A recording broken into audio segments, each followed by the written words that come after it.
I drove up behind a car the other day, and on the back was a prominent slogan, strategically placed to grab my attention.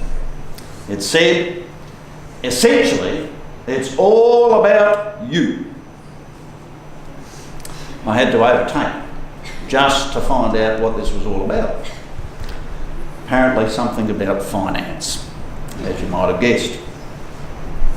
I guess it's a great slogan for life the way the world sees it. The essence of life revolving completely around the self. This is in stark contrast to life as it is presented in John's Gospel. There the focus is on life which is shared. In the beginning was the Word, and the Word became flesh and lived among us. So it says at the beginning of John's Gospel.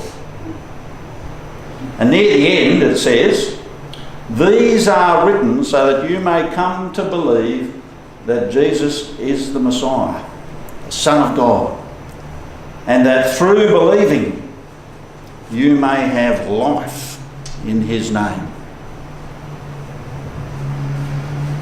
The chapter that the lectionary, as I said, is spending 5 weeks on, is in the middle of the 7 signs of John's Gospel. And as David talked a bit about last week, it is in the middle. It's kind of a pivotal sort of chapter, pivotal narrative, John chapter 6. And in this chapter it has Jesus saying, I am the bread of life.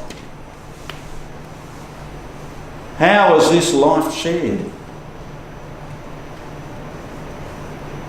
It is shared, like the bread, through the giving of Jesus himself for others. In the beginning, life came into being in all things. Ever since then, God has been trying to bring people back to experience that life by bringing all creation back to God. Ultimately, the love in God giving his Son, the love shown in Jesus giving himself, is what we are offered to be a part of. The way it's described in today's passage is pretty scary, really. Eating Jesus' flesh, drinking Jesus' blood. One thing is for sure, it's a very intimate sharing of life. And as I said last time I was speaking here, so much of this is hard to describe in words. The conversation I had during the week gave me another glimpse at trying to understand Jesus being the bread of life and sharing that with Jesus. I was talking with someone about the love you see in many couples. I described one example last time I was here with a husband and wife, and the wife was terminally ill and in residential aged care, and the husband was coming every day and all day. And we sometimes see those sort of situations and see that devotion and see that love, and that gives us a glimpse of the all-encompassing and overwhelming way in which God would have us be living and loving him and living and loving with others. Another way you can see the incredible power of a couple's love is in sadness and grief. When one partner dies, it's often a tremendous struggle for the one who survives the other. And we see the depth of their pain and loss.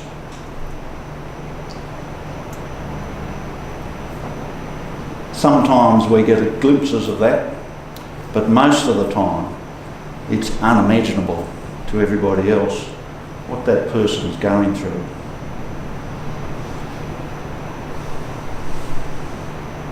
It's something that involves their whole life.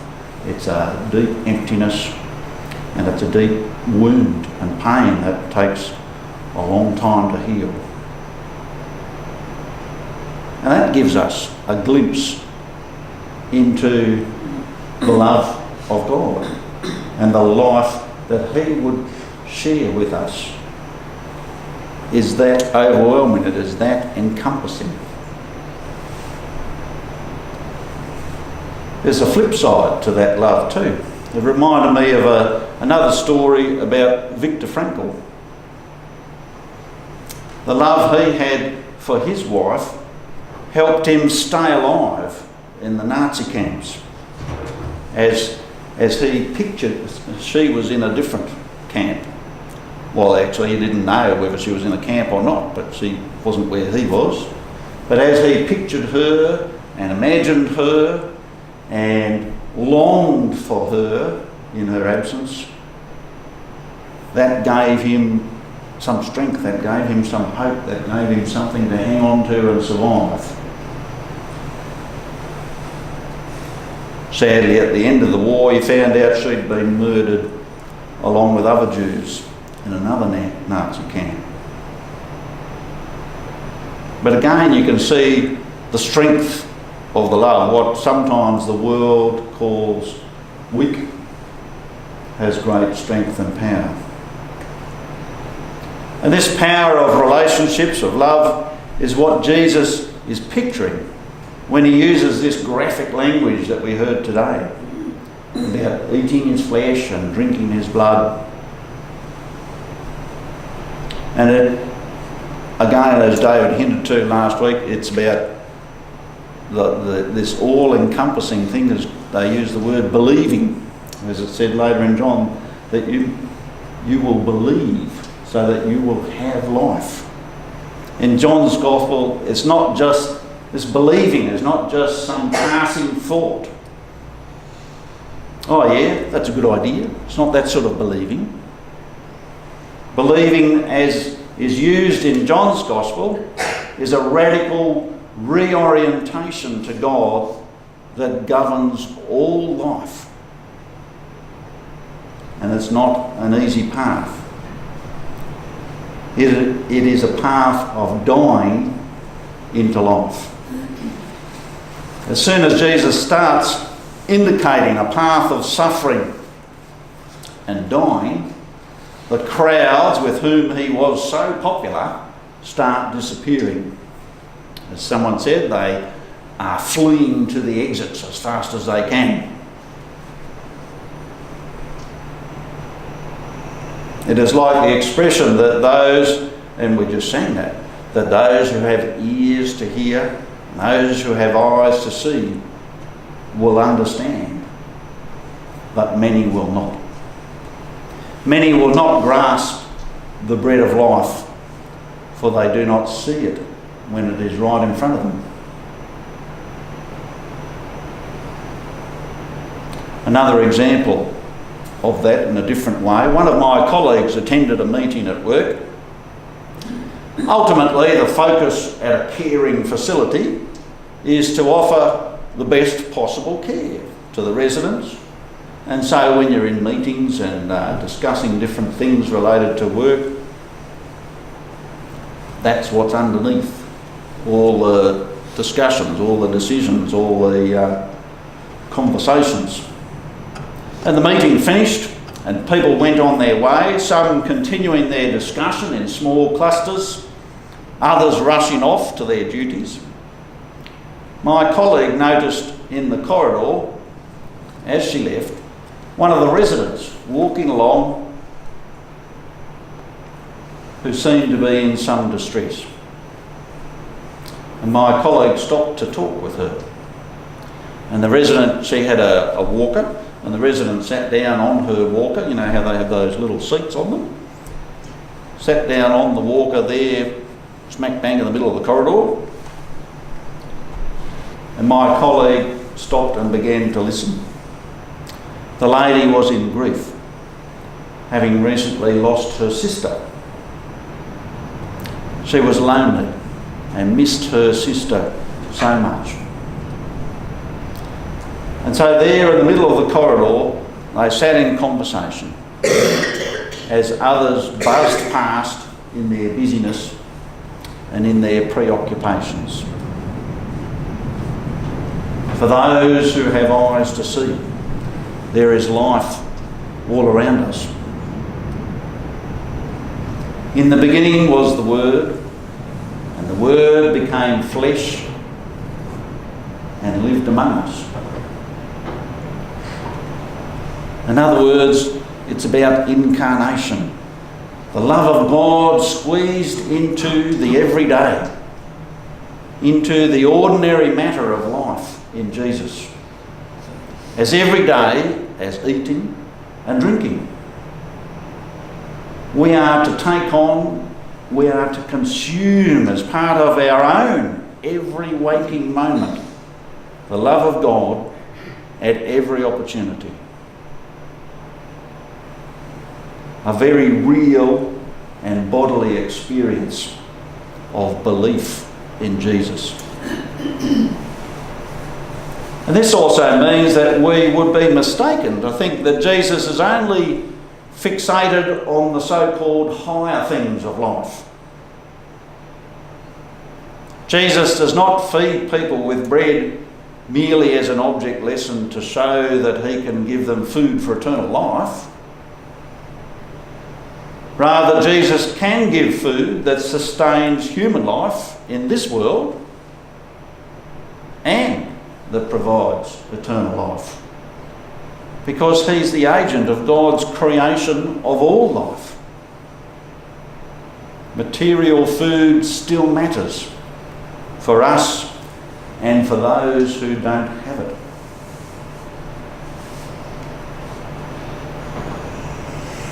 Ultimately, all hunger cries out for satisfaction, and the oldest Jesus traditions report the promise of the kingdom.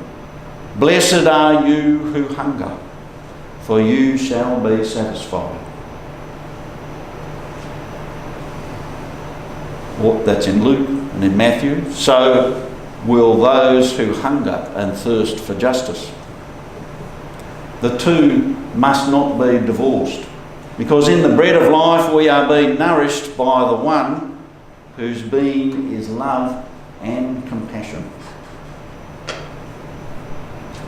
Some of you met Miriam at the Coffee and Friends chat the other day.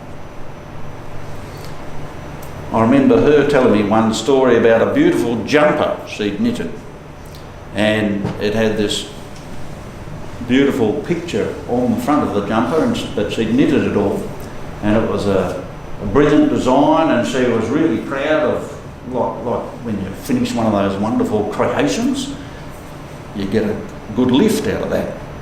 And she took it along to one of her groups where she shares with other creative people and showed them this wonderful piece of knitting. She was very proud of it.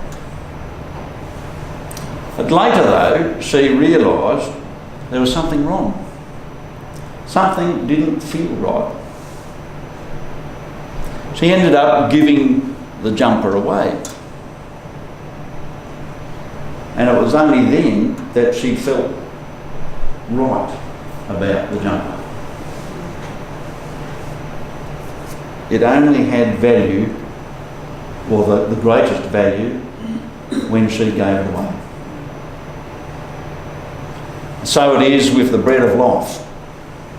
It is a gift from God, and it only has value in being given. Our full joy in sharing in the bread of life comes when we share that gift with others.